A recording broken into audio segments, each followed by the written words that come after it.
से मैं संतोष कुमार शर्मा अपने इस एजुकेशनल चैनल रीड हिंदी पर आप सभी का स्वागत करता हूं। यह सेट आपका 7 जुलाई 2024 का है। 7 जुलाई 2024 का, ठीक है ना? सेकंड पेपर, ठीक है। चलिए, प्रीवियस ईयर क्वेश्चन पेपर है, ठीक है ना? देखिए,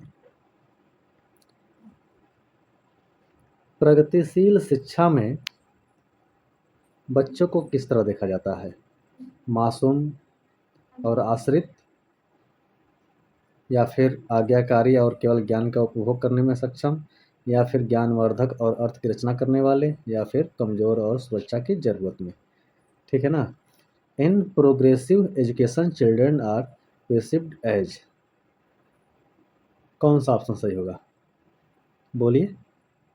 तीसरा, ज्ञानवर्धक और अर्थ की रचना करने वाले, ठीक है। समझिए, प्रगतिशील शिक्षा में बच्चों को ज्ञानवर्धक और अर्थ की रचना करने वाले के रूप में देखा जाता है।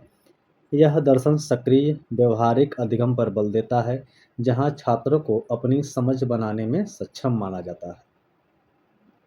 प्रगतिशील शिक्षा रचनावादी सिद्धांत के साथ संरेखित होती है, जो बताता है कि सीखने वाले अनुभवों और चिंतन के माध्यम से ज्ञान का निर्माण करते हैं। अगला प्रश्न, दूसरे नंबर प्रश्न को देखिए। छात्रों के लिए कक्षा में प्रतिक्रिया सबसे अधिक प्रभावी होती है जब feedback to the student in classroom is must effective when. छात्रों के लिए कक्षा में प्रतिक्रिया सबसे अधिक प्रभावी होती है जब यह छात्रों को तुलनात्मक श्रेणी प्रदान करता है। यह सीखने की गतिविधि के दौरान और बाद में भी होता है। यह इस बात पर ध्यान केंद्रित करता है कि बच्चा क्या नहीं कर सकता, बजाय इसके कि वह क्या कर सकता है। यह वर्ष के अंत में परीक्षण और परीक्षा पर केंद्रित होता है। वर्ष के अंत में परीक्षा, ये तो वैसे ही गलत हो जाएगा। चौथा नंबर तो वैसे ही गलत हो जाएगा। बताइए कौन सा सही होगा? दूसरा दूसरा ही सही होगा। तर्क, कक्षा में छात्रों को दी गई प्रतिक्रिया सबसे प्रभावी तब होती है जब वह शिक्षण गतिविधि के दौरान और उसके बाद भी होती है, ठीक है ना? जब शिक्षक कोई गतिविधि करा रहा होता है तो उस समय तो बच्चा तो सीख रहा होता है, मगर गतिविधि कराने के बाद भी बच्चा उसको दोहराता है, उसको करता है, तभी भी वह सीखता है, ठीक है ना? यह निरंतर प्रतिक्रिया एक सहायक शिक्षण वातावरण को बढ़ावा देती है, ठीक है ना? अगला प्रश्न,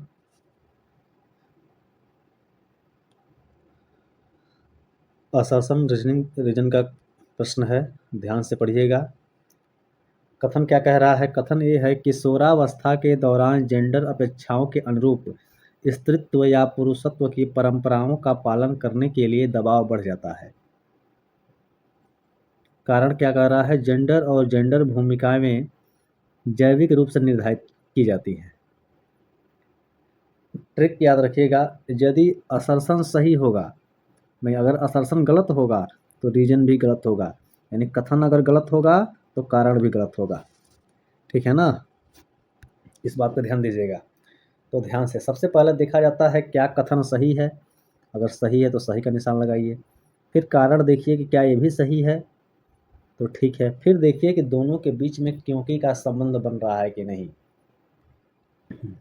जब दोनों में संबंध बन रहा है तब व्याख्या हो रही है, संबंध नहीं बन रहा है तो व्याख्या नहीं हो रही है, ठीक है ना? देखिए, कथन ए तो सही है। कथन क्या है? ए सही है। क्या कारण सही है? जेंडर और जेंडर भूमिकाएं जैविक रूप से निर्धारित की जाती हैं? नहीं, सामाजिक रूप से। किस रूप से? सामाजिक रूप से, ठीक है ना? तो यानी कि कारण हमारा क्या हो जाएगा? गलत हो जाएगा। तो क्या हो जाएगा? ए सही है लेकिन आर गलत है। कहाँ सही है? तीसरा नंबर देखिए, तो ए सही है लेकिन आर गलत है। बात समझ में आ गई? अगले प्रश्न पे चलिए। चौथा नंबर, सुनीता एक 12 वर्षीय लड़की है, विशेष संगीतमयी क्षमता रखती है। उसके माता-पिता दोनों ही निपुण गायक हैं और वे सुनीता को अपनी आवाज़ को और बेहतर करने के लिए प्रशिक्षण कक्षा में भेज रही है। ठीक है? सुनीता की यह क्षमता संभावित रूप से किन कारकों के अंतःक्रिया का परिणाम है? पहला, वृद्धि और परिपक्वता, पोषण और अनुशासन, आनुवंशिकता और वातावरण, या फिर लैंगिक पहचान और आनुवंशिकता संरचना। बताइए कौन सा सही हो जाएगा? सुनीता, ए 12-year-old girl, shows exceptional musical ability. Both her parents are accomplished singers and they send her for classes for voice training after school. Her capabilities are most likely to be the result of an interaction between, क्या सही हो जाएगा? तीसरा तीसरा number सही हो जाएगा, अनुवांशिकता और वातावरण। अनुवांशिकता और वातावरण। सुनीता की विशेष संगीत क्षमता संभवतः आनुवंशिकता और वातावरण के बीच परस्पर क्रिया का परिणाम है। क्यों? क्योंकि उसके माता-पिता संगीत से जुड़े हैं, संगीतकार हैं। ठीक है ना? तो यानी कि वो बच्ची शुरू से ही अपने माता-पिता को संगीत गाते हुए, बजाते हुए देखती आ रही है। तो यानी और उसके माता-पिता भी चाह रहे हैं कि संगीता संगीत सीखे, तो उसको वैसा माहौल भी मिल रहा है। ठीक है? तो यानी कि वातावरण भी संगीत जैसा ही मिल गया और वह और अपनी आवाज़ को सही करने के लिए संगीत वाले विद्यालय में भी दाखिला करवाते हैं। ठीक है ना? तो कुछ तो लक्षण अपने माता-पिता से मिल गए और कुछ उसको वातावरण मिल गया। ठीक है ना? इससे वो और बेहतर रूप से सीख पाएगी। अगले प्रश्न पे चलिए। 5वां नंबर, संवेदनशील अवधि वह समय अवधि होती है जिसके दौरान जिसके दौरान कुछ विशेष रूप से सामान्य विकास के लिए महत्वपूर्ण होती है। Sensitive periods are those time periods during which certain are specially important of course of normal development. क्या हो जाएगा? पहला, जेनेटिक प्रेडिस्पोजिशन, दूसरा ऑथेनिक फैक्टर्स, तीसरा इन्वायरमेंटल फैक्टर्स, चौथा हेरिडिटरी फैक्टर्स। क्या हो जाएगा? बताइए। उत्पत्ति मूलक कारक होगा कि मानव जाति कारक होगा कि पर्यावरणीय कारक होगा या फिर वंशानुगत कारक होगा? क्या हो जाएगा? संवेदनशील अवधि कौन सी होती है?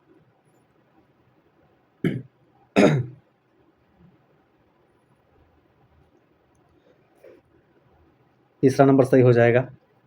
संवेदनशील अवधि वह समय अवधि है जिसके दौरान कुछ पर्यावरणीय कारक सामान्य विकास के लिए विशेष रूप से महत्वपूर्ण होते हैं। संवेदनशील अवधि के दौरान विशिष्ट कौशल विकास के लिए पर्यावरणीय कारक जैसे अनुभव और अंतःक्रिया का प्रभाव महत्वपूर्ण है। उदाहरण के लिए, भाषा विकास के लिए प्रारंभिक भाषा प्रदर्शन महत्वपूर्ण है और ये संवेदनशील अवधि विभिन्न विकासात्मक क्षेत्र के लिए भिन्न हो सकती है। ठीक है? अगले प्रश्न पे, 6ठा नंबर,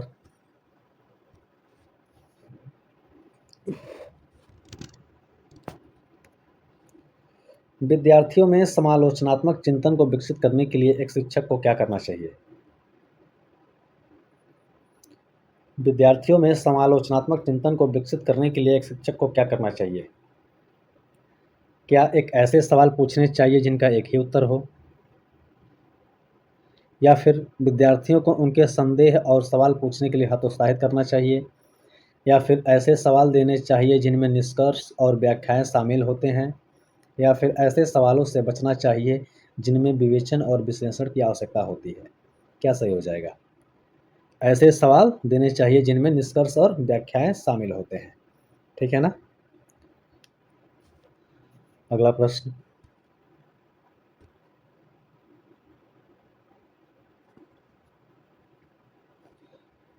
एक शिक्षिका खुद से पूछती है, मैं ऐसे अनुभव कैसे प्रदान कर सकती हूँ जिसमें छात्रों को पर्यावरण में विभिन्न प्रकार की वस्तुओं को वर्गीकृत करने और उनकी वर्गीकरण के स्कीमों का विश्लेषण करने की आवश्यकता हो।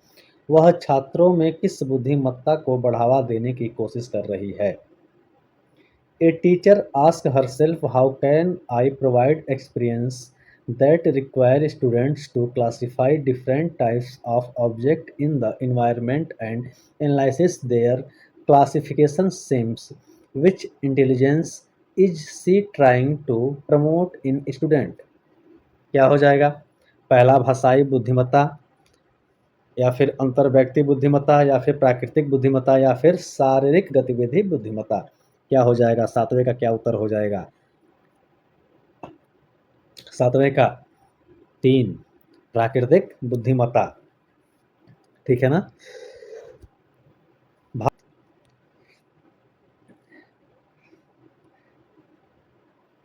चलिए अगला प्रश्न, 8वां नंबर प्रश्न देखिए।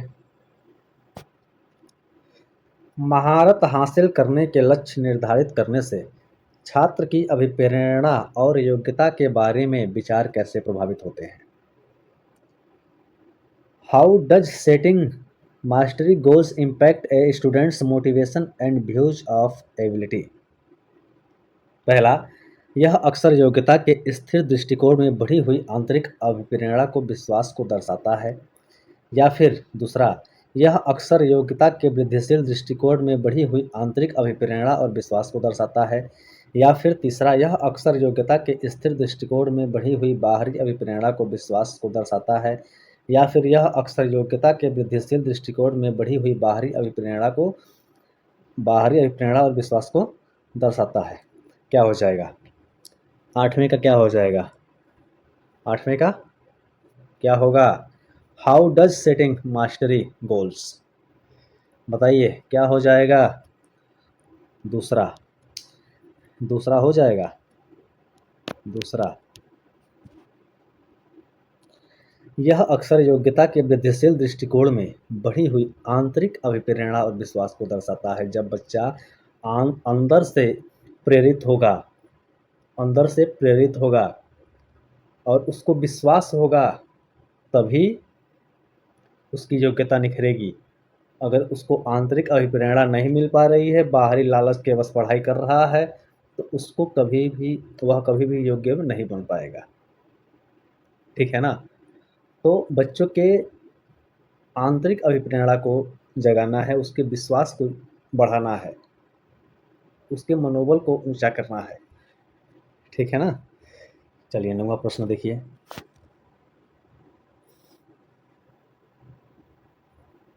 9 number,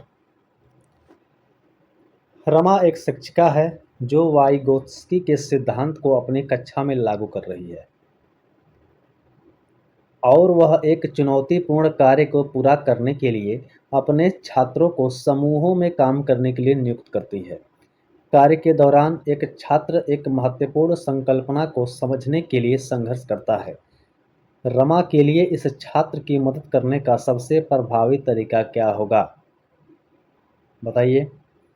Rama is a teacher who is implementing Vygotsky theory in her classroom, and she assigns her students to work in groups to complete a challenging task. During the task on, student struggles to understand a key concept. What would be the most effective way for Rama to help this student? क्या हो जाएगा? छात्र को समस्या का उत्तर प्रदान करें ताकि समूह आगे बढ़ सके। मान लीजिए क्लास में आप एक शिक्षक हैं, ठीक है ना? और आपने क्या किया कि एक कार्य को पूरा करने के लिए बच्चों का एक समूह बनाया। उनसे बोला कि आप लोग इतने लोग मिलके 5 लोग एक तरफ मिल जाएं, 5 लोग एक तरफ, 5 लोग एक तरफ मिलके आप लोग काम कीजिए। ठीक है ना? कार्य के दौरान एक छात्र महत्वपूर्ण संकल्पना को समझने के लिए संघर्ष करता है, यानी कि वो समझ नहीं पा रहा है कि क्या करे क्या नहीं करे। तो रमा के लिए इस छात्र को मदद करने की सबसे प्रभावी तरीका क्या होगा? आप कैसे उसका मदद करेंगे? छात्रों को समस्या का उत्तर प्रदान करें ताकि समूह आगे बढ़ सके, ये करेंगे। या फिर छात्र को समस्या को स्वयं हल करने का प्रयास करने के लिए प्रोत्साहित करेंगे। या फिर छात्र को एक अलग कार्य सौंपें जो उसकी योग्यता के अनुकूल हो। या फिर छात्र के साथ समस्या पर काम करें और समूह के अन्य सदस्यों को शामिल करते हुए आवश्यकता अनुसार मार्गदर्शन और प्रतिपुष्टि प्रदान करें। क्या करेंगे बताइए। 9 का उत्तर क्या हो जाएगा?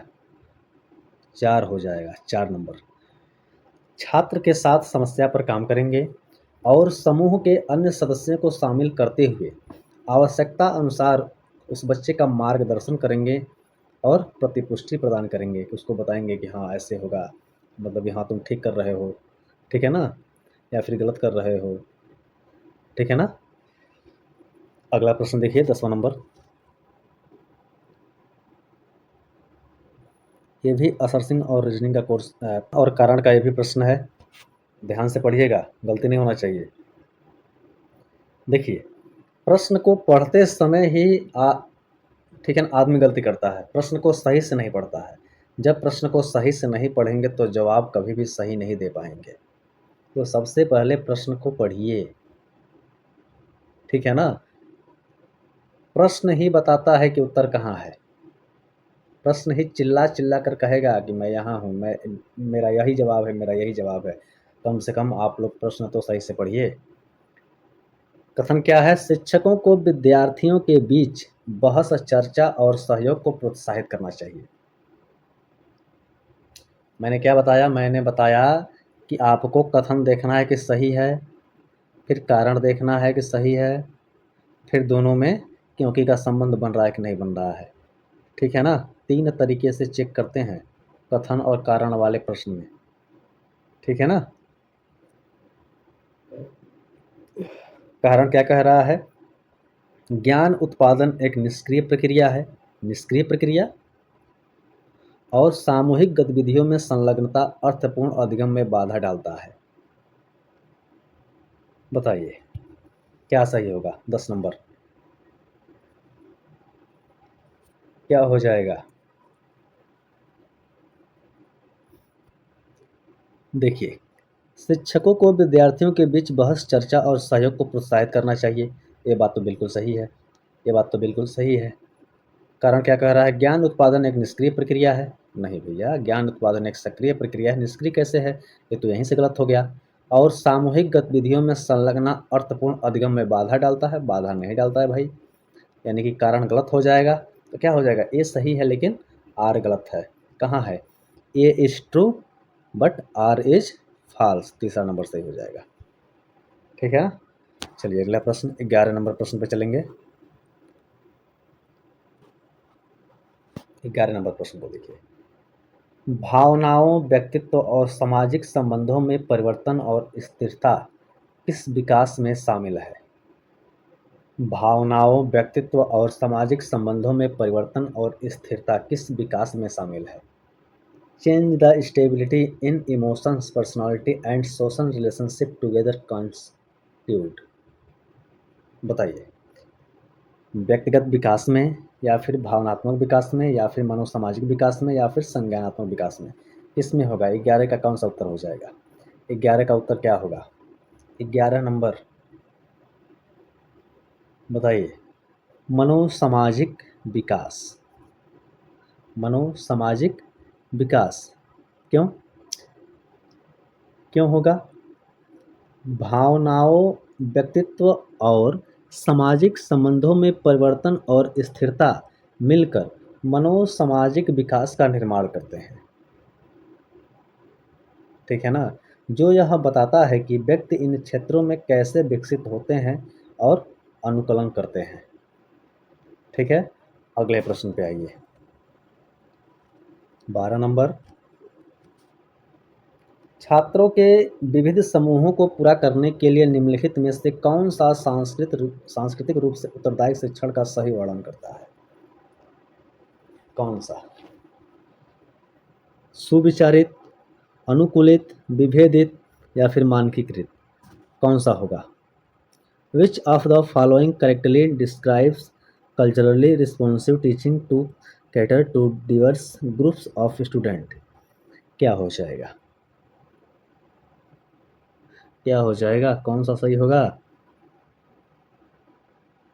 कौन कौन सा सही होगा बताइए। एक और चार सही हैं। कौन सा सही हो जाएगा? 12 नंबर। 12 नंबर। एक तो सुविचारित सही हो जाएगा, अनुकूलित भी हो जाएगा और विभेदित भी हो जाएगा। मानकीकृत नहीं होगा। तो यानी कि 1 2 3 कहाँ है? 1 2 3 तीसरा नंबर। तीसरा नंबर सही हो जाएगा। सांस्कृतिक रूप से उत्तरदायी शिक्षण एक शिलान्यास। सांस्कृतिक रूप से उत्तरदायी शिक्षण एक शिक्षा शास्त्र या शिक्षण दृष्टिकोण है जो छात्रों को सांस्कृतिक पृष्ठभूमि, अनुभवों और दृष्टिकोण को स्वीकार करता है और उनका जश्न मनाता है। ठीक है ना? सुविचारित क्या है? सुविचारित सुविचारित का मतलब क्या है? सांस्कृतिक रूप से उत्तरदायी शिक्षण में छात्रों की विविध सांस्कृतिक पृष्ठभूमि को पहचानने और संबोधित करने के लिए सुविचारित रणनीति शामिल होती है। अनुकूलित क्या है? अनुकूलित इसके लिए विभिन्न सांस्कृतिक पृष्ठभूमि के छात्रों की जरूरतों को पूरा करने के लिए शिक्षण विधियों और सामग्रियों को अपनाने की आवश्यकता होती है। ठीक है ना? अब विभेदित क्या होता है? विभेदित इसमें विभिन्न शिक्षण शैली, आवश्यकता के अनुसार सांस्कृतिक संदर्भों को समायोजित करने के लिए निर्देशों में अंतर करना शामिल है। ठीक है ना? अंतर करना है कि कौन सा आवश्यकता वाले सामग्री इसमें प्रयोग में लाई जाएंगी, किस शैली से बोला जाएगा, किस शैली में भाषा को अपनी बात को लिखा जाएगा। ठीक है ना? अपनी बात को कहा जाएगा। इस प्रकार की उनमें अंतर करना होता है। ठीक है ना? जैसे मान लीजिए कि अगर हम अपने किसी प्रिय को पत्र लिखते हैं तो कुछ अलग तरीके से लिखते हैं। ठीक है ना? ऐसे ही जैसे मान लीजिए फॉर्मली किसी को पत्र लिखना होता है तो उसका लिखने का तरीका, उसकी शैली अलग होती है। ठीक है ना? तो बस वही शैली है। अगला प्रश्न देखिए, प्रश्न संख्या 13। असर्शन रीजन का प्रश्न है, ध्यान से। स्कूलों को उस ढांचे के भीतर कार्य करना चाहिए स्कूलों को उस ढांचे के भीतर कार्य करना चाहिए जो तैयार उत्पाद और सीखने के परिणामों का आकलन करते हैं। कारण सीखना पक्के तौर पर अनुक्रमिक और पदानुक्रमित है। कारण क्या कह रहा है? सीखना पक्के तौर पर अनुक्रमिक और पदानुक्रमित है। 13 का उत्तर क्या हो जाएगा? School should function within framework which assess the finished product and learning outcomes. Reason: learning is tightly sequential and hierarchical. बताइए क्या हो जाएगा? 13 का क्या हो जाएगा? Both A and are true and R is the correct expression of A. दूसरा, both A and R true but is not correct expression A. A is true but R is false, या फिर both A and R false। दोनों सही हैं, A और R दोनों सही हैं। R A की व्याख्या करता है। A और R दोनों सही हैं मगर R A की सही व्याख्या नहीं करता, या फिर A सही है लेकिन R गलत है, या फिर दोनों ही गलत हैं। क्या हो जाएगा? 13 नंबर। क्या हो जाएगा 13 का? स्कूलों को उस ढांचे के भीतर कार्य करना चाहिए जो तैयार उत्पाद और सीखने के परिणामों का आकलन करते हैं।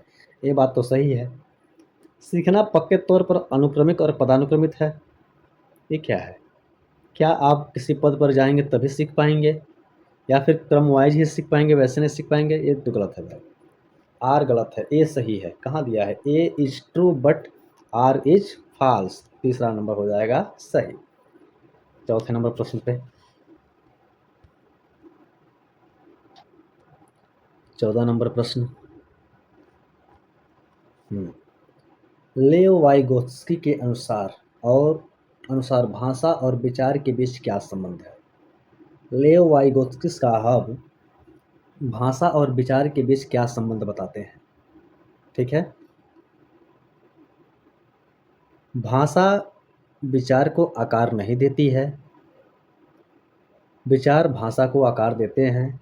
भाषा और विचार एक दूसरे से स्वतंत्र हैं। भाषा और विचार विकास की जटिल विनिमय प्रक्रियाएं हैं। क्या हो जाएगा? अकॉर्डिंग टू लेव Vygotsky, what is the relationship between language and thought? क्या हो जाएगा? 14 का क्या हो जाएगा? 14 का क्या हो जाएगा?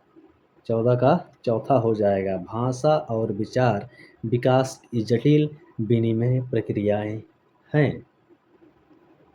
वाइगोत्स्की साहब कहते हैं भाषा और विचार के बीच का संबंध भाषा और विचार विकास की जटिल विनिमय प्रक्रियाएं हैं।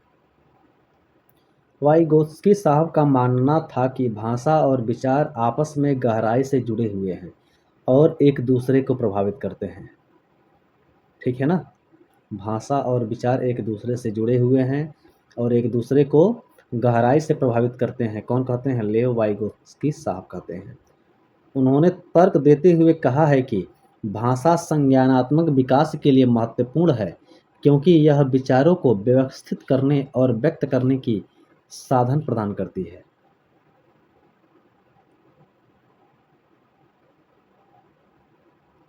ठीक है ना?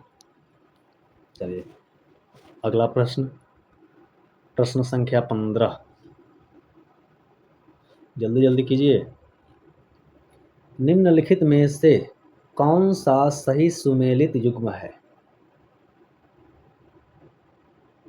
Which of the following is correctly matched pair? पहला, मानदंड संदर्भित मूल्यांकन विशिष्ट विषयों की महारत शामिल है। मानक संदर्भित मूल्यांकन साथियों की प्रदर्शन की तुलना करता है। रचनात्मक मूल्यांकन यह निर्धारित करना कि छात्र कक्षा से पहले और बाद में क्या कर सकते हैं। चौथा, योगात्मक मूल्यांकन इनमें पेपर पेंसिल परीक्षण के साथ साथ गैर लिखित व्यवहारों के विस्तृत विवरण शामिल हैं। क्या हो जाएगा? 15 का क्या हो जाएगा? जल्दी जल्दी। 15 का दूसरा, मानक संदर्भित मूल्यांकन साथियों के प्रदर्शन की तुलना करता है। एक छात्र के प्रदर्शन का मूल्यांकन उसके साथियों के प्रदर्शन के संबंध में करते हैं। उन्हें एक समूह के भीतर रैंकिंग देते हैं। इस प्रकार का मूल्यांकन छात्रों की एक दूसरे से तुलना करने और उनकी सापेक्ष स्थिति निर्धारित करने के लिए डिजाइन किया गया है। ठीक है ना? मानक संदर्भित मूल्यांकन मानक के अनुसार ही मूल्यांकन करेंगे। ठीक है ना? चलिए अगला प्रश्न, प्रश्न संख्या 16। Which of the following hinders the participation of student with visual impairment in classroom? निम्नलिखित में से क्या दृष्टिबाधित विद्यार्थियों को कक्षा में भागीदारी लेने में बाधा डालती है? बच्चा क्या है? दृष्टिबाधित है। ठीक है ना? इसमें से कौन सी चीज़ें बाधा डाल सकती हैं? इलेक्ट्रॉनिक रूप से प्रारूपित व्याख्यान प्रतिलेखन, या फिर मुद्रित पाठ्य पुस्तकें और नोट्स, या फिर उभरी हुई चित्र और मानचित्र, या फिर ग्राफिक सामग्री के अस्पर्शनीय तरीके। क्या बाधा डालेगी? 16 का जवाब दीजिए। क्या बाधा डाल सकती है? बच्चा दृष्टिबाधित है। मुद्रित पाठ्य पुस्तकें और नोट्स। भैया वो तो दृष्टिबाधित बच्चा है, देख नहीं पाता है सही से। तो ज़रा बताइए, जब वो देखेगा नहीं तो मुद्रित पाठ्य पुस्तकें दे देंगे, नोट्स दे देंगे, तो क्या वह पढ़ पाएगा? आप ही बताइए। नहीं पढ़ पाएगा। तो यही ना बाधा डालेंगी। अगला प्रश्न, लॉरेंस कोहलबर्ग ने बच्चों के नैतिक विकास का अध्ययन करने के लिए किस विधि का प्रयोग किया? लॉरेंस कोहलबर्ग ने बच्चों के नैतिक विकास का अध्ययन करने के लिए किस विधि का प्रयोग किया? मात्रात्मक शोध कार्य विधि, या फिर बच्चों के सामने नैतिक दुविधाएं रखना और उनसे अनुक्रिया की समालोचना कराने के लिए कहना, खेल के दौरान बच्चों का अवलोकन करना, या फिर प्रायोगिक विधि? क्या हो जाएगा? Which method did Lawrence Kohlberg use to study moral development of children? 17 का जवाब दीजिए, क्या हो जाएगा? 17 का 2, 17 का 2, 17 का 2। बच्चों के सामने नैतिक दुविधाएं रखना और अनुक्रियाओं की समालोचना करना हो जाएगा। ठीक है ना? यानी उन्होंने लॉरेंस कोहलबर्ग ने कहा पहले बच्चों के सामने नैतिक दुविधा रखिए, ठीक है ना, फिर उस दुविधा को पार करने के लिए वे क्रियाएं करेंगे। ठीक है ना, क्रिया करते करते वो क्या सीख लेंगे, वो सीख जाएंगे, यानी प्रयास करते करते वे उस चीज़ को प्राप्त कर लेंगे, उस दुविधा को मिटा देंगे, हटा देंगे। ठीक है ना? अगला प्रश्न, प्रश्न संख्या 18, रचनावादी शिक्षण विद्यार्थियों को डैश अधिगम की ओर ले जाता है।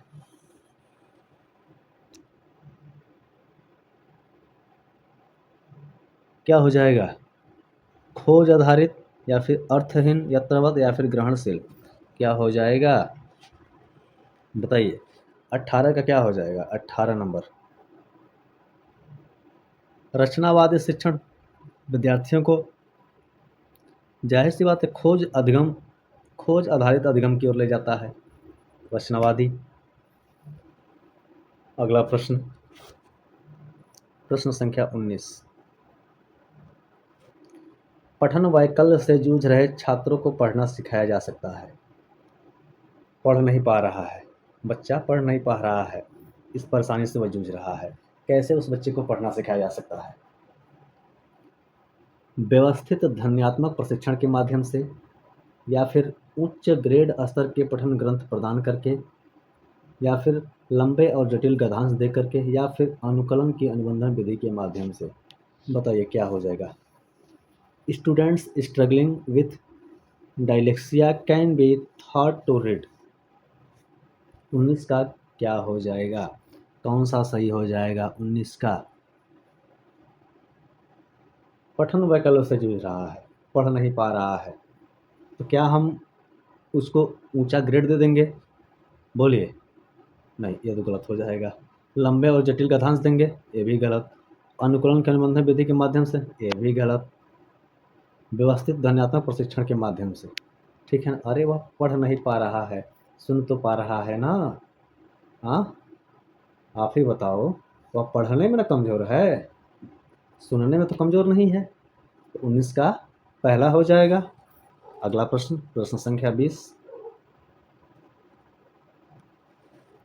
जीन पियाजे के संज्ञानात्मक विकास का सिद्धांत यह बताता है कि व्यवहार को दंड और पुरस्कारों के माध्यम से अनुकूलित किया जाना चाहिए, या फिर अवधारणाओं को जटिल से सरल के क्रम में सिखाया जाना चाहिए, या फिर पाठ्यक्रम को बच्चों के आयु समूह व चरण को ध्यान में रखकर तैयार किया जाना चाहिए, या फिर शिक्षण का बल गतिविधि के परिणाम पर होना चाहिए, न कि सोचने की प्रक्रिया पर। Jean Piaget theory of cognitive development implicates that. क्या हो जाएगा? 20वें का उत्तर क्या हो जाएगा? 20वें का उत्तर बताइए। 20वें का उत्तर 3 नंबर, ठीक है ना? पाठ्यक्रम को बच्चों के आयु को ध्यान में रखकर, उनके समूह को ध्यान में रखकर और उनके चरण को ध्यान में रखकर तैयार किया जाना चाहिए, ठीक है ना? कौन कहते हैं? जीन पियाजे साहब कह रहे हैं। कौन कह रहे हैं? जीन पियाजे साहब। जीन पियाजे ने कौन सा सिद्धांत दिया था? संज्ञानात्मक विकास का सिद्धांत, ठीक है? अगला प्रश्न, प्रश्न संख्या 21 देखिए। हे, चलो। आप एक शिक्षक हैं जो अपने छात्रों को परासंज्ञानात्मक कौशल विकसित करने में मदद करना चाहते हैं। निम्नलिखित में से कौन सी रणनीति इस प्रकार के चिंतन को बढ़ावा देने की सबसे अधिक संभावना है? You are a teacher who wants to help your students develop metacognitive skills. Which of the following strategies is most likely to foster this type of thinking? पहला, छात्रों को उनके प्रदर्शन पर गुणात्मक प्रतिपुष्टि के बजाय अंक देना। दूसरा, छात्रों को अपने स्वयं के सीखने और सोचने की प्रक्रिया पर विचार प्रदान करने के लिए प्रोत्साहित करना। विद्यार्थियों को सत्रीय कार्य के लिए सारांशित नोट्स प्रदान करना, या फिर गृह कार्य सौंपना जिसके लिए याद रखने और याद करने की आवश्यकता होती है।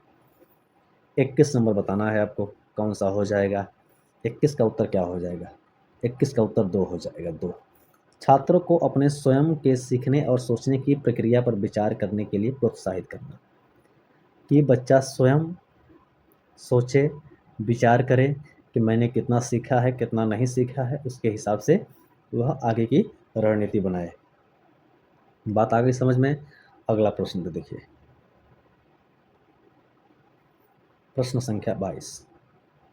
प्रश्न संख्या 22, निम्नलिखित में से कौन सा कथन स्वलीनता के संदर्भ में सही है? स्वलीनता यानी कि बच्चा अपने में ही लीन होगा। पहला, स्वलीनता वाले सभी लोगों में कम से कम एक विशेष कौशल होता है। क्या यह सही हो जाएगा? या फिर स्वलीनता एक तंत्र की विकासात्मक विकार है, या फिर स्वलीनता केवल वातावरणिक कारणों के कारण होता है, या फिर स्वलीनता का इलाज किया जा सकता है, उम्र के साथ इसमें सुधार आता है। क्या हो जाएगा? विच of the following statement is correct about autism? बताइए, 22 का क्या उत्तर होने वाला है?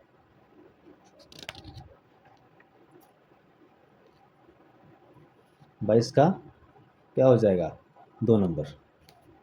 स्वलीनता एक तांत्रिकीय विकासात्मक विकार है। यह एक ऐसी स्थिति है जो तंत्रिका तंत्र और मस्तिष्क के विकास को प्रभावित करती है। व्यवहार, संचार और सामाजिक संपर्क को प्रभावित करती है। ठीक है ना? स्वलीनता जो विकार है। ठीक है ना? अगला प्रश्न, प्रश्न संख्या 23, फटाफट जल्दी जल्दी। पियाजे और वाइगोत्स्की के सिद्धांतों में एक प्रमुख समानता है। पियाजे साहब और वाइगोत्स्की साहब के सिद्धांत एक जैसे हैं, वह कौन सी समानता है? आपको बताना है। पहला, भाषा और विचार के बीच संबंधों के बारे में उनके चिंतन, या फिर बच्चों के विकास में चरण जैसी प्रगति पर ध्यान, या फिर बच्चों की स्वयं की शिक्षा में संलग्नता और जुड़ाव, या फिर संज्ञानात्मक प्रक्रियाओं में संस्कृति की भूमिका। एक की community in Piaget and Vygotsky theories is, क्या समानता है? 23 नंबर। 23 नंबर बताइए। 23 का 3। 23 का 3, बच्चों की स्वयं की शिक्षा में संलग्नता और जुड़ाव। स्वयं की शिक्षा। पियाजे और वाइगोत्स्की दोनों अपनी सीखने की प्रक्रियाओं में पियाजे और वाइगोत्स्की दोनों अपनी सीखने की प्रक्रियाओं में बच्चों की सक्रिय भागीदारी और संलग्नता के महत्व पर बल देते हैं। पियाजे का सिद्धांत इस बात पर केंद्रित है कि बच्चे अपने पर्यावरण के साथ बातचीत के माध्यम से ज्ञान का निर्माण कैसे करते हैं, जबकि वहीं पर वाइगोत्स्की साहब संज्ञानात्मक विकास में सामाजिक अंतःक्रिया और सांस्कृतिक संदर्भ की भूमिका पर बल देते हैं। दोनों सिद्धांत अपने विकास में विद्यार्थी की सक्रिय भूमिका पर प्रकाश डालते हैं। अगला प्रश्न ध्यान से।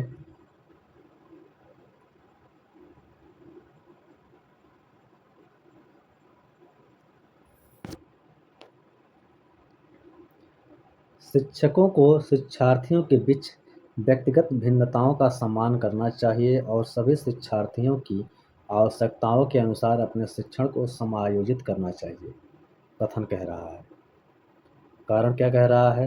शिक्षकों को विविध पृष्ठभूमि के शिक्षार्थियों को पढ़ाते समय उनके बीच सहयोग, समूह कार्य और बातचीत से बचना चाहिए।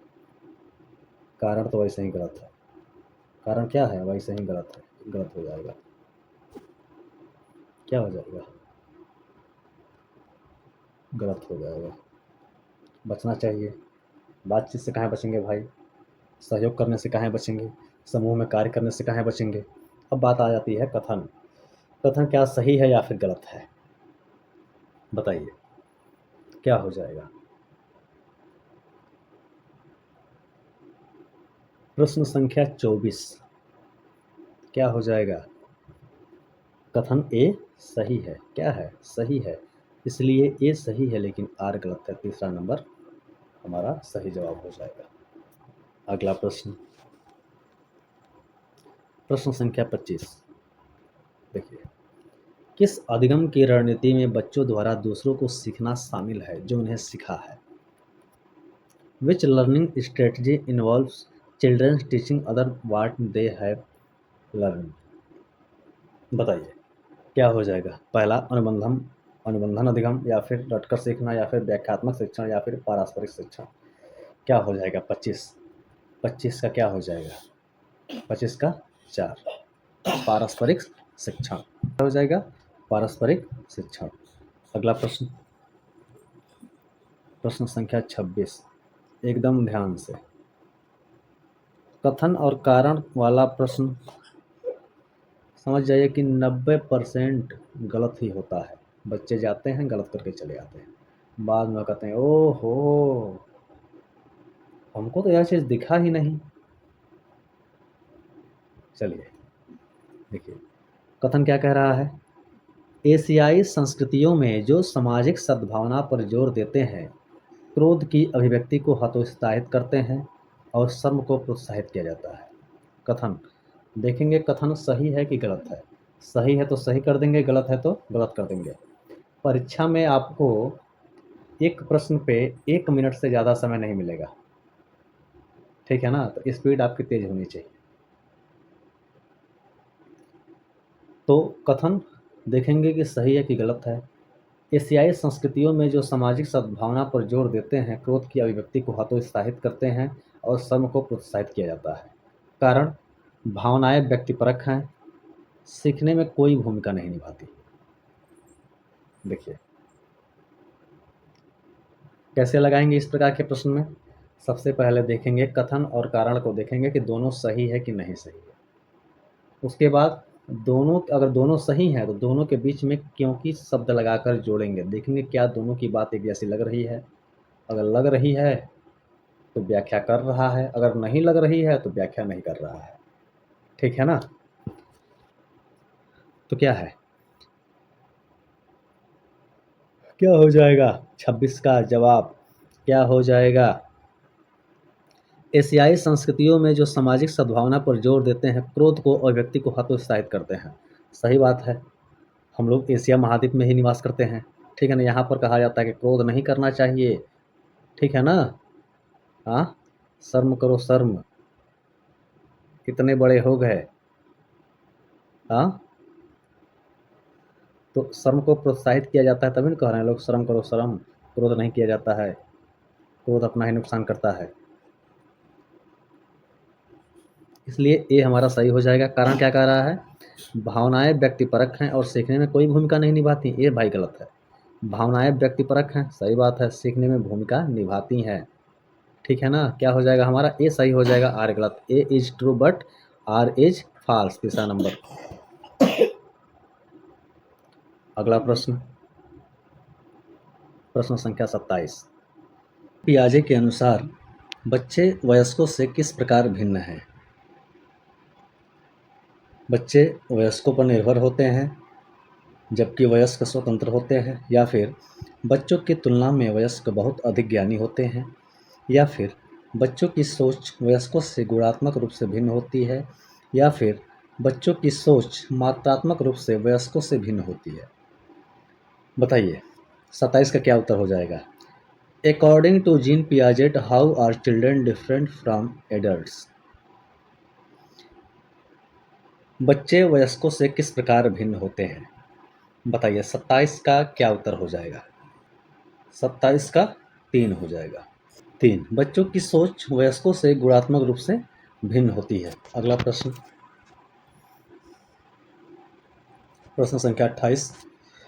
दो प्रश्न और बचा हुआ है। निम्न में से कौन सा प्रश्न विश्लेषणात्मक निम्न में से कौन सा प्रश्न विश्लेषणात्मक चिंतन को बढ़ावा देता है। ठीक है ना, किस में बच्चा चिंतन कर पाएगा, किन कौन से प्रश्न में, उसको ट्रिक करना है आप लोग को। विच of the following question promotes analytical thinking. ठीक है ना, भारत की राजधानी, भारत की राजधानी है, इसमें बच्चा सोचेगा, या फिर भारत में कितने राज्य हैं इसमें सोचेगा, या फिर भारत की कुल जनसंख्या कितनी है बच्चा इसमें सोचेगा, या फिर भारत में जनसंख्या वृद्धि के विभिन्न कारण क्या है, या फिर बच्चा इसमें सोचेगा। अब आपको बताना है बच्चा किस में ज़्यादा सोचेगा। देखिए भारत की राजधानी कहाँ है, ये तो याद रखने वाली बात हो गई। भारत में कितने राज्य हैं इसको भी बच्चा याद रख पाएगा। भारत में कुल कितनी जनसंख्या है ये भी याद करने वाली बात हो गई। मगर बच्चा चिंतन कब करेगा, उसका विश्लेषण कब करेगा, जब भारत में जनसंख्या वृद्धि के विभिन्न कारण के बारे में पता लगाएगा।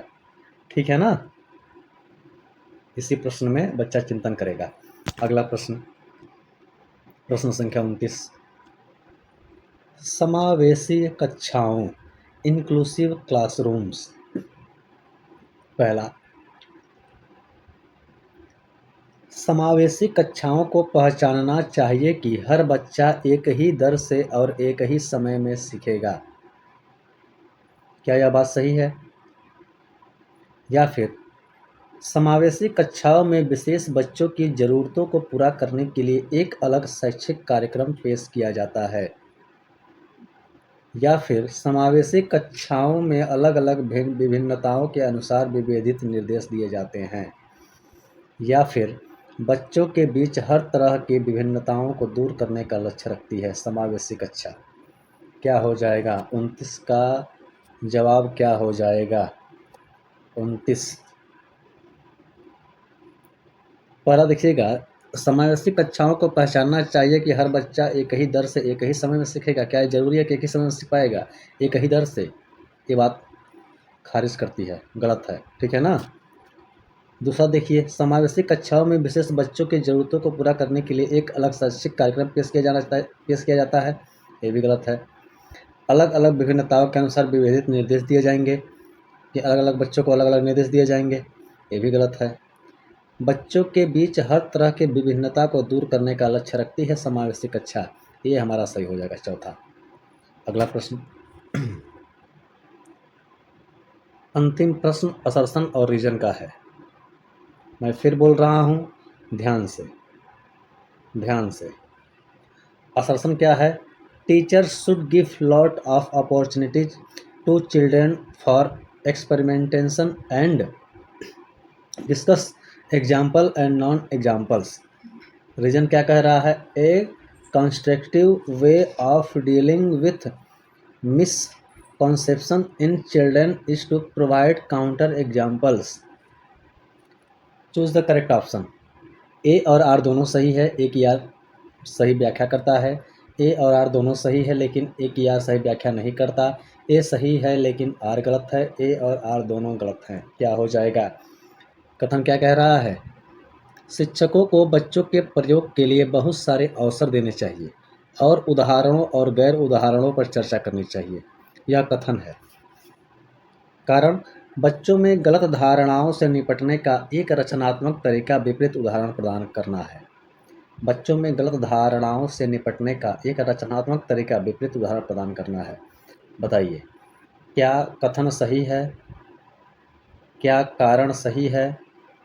अगर दोनों सही हैं, अगर दोनों सही हैं तो क्या दोनों में क्योंकि का रिलेशन बन रहा है। देखिए जल्दी जवाब दीजिए।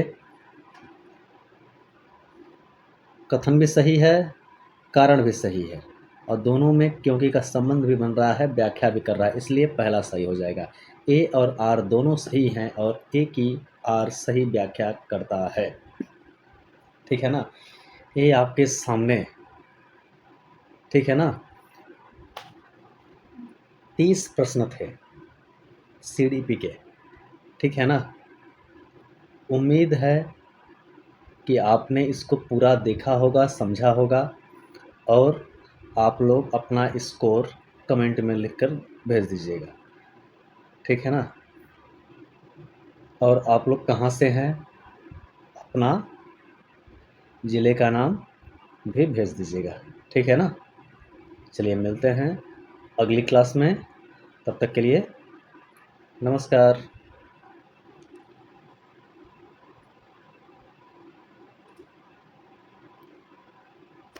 चलिए मिलते हैं अगली क्लास में, तब तक के लिए नमस्ते।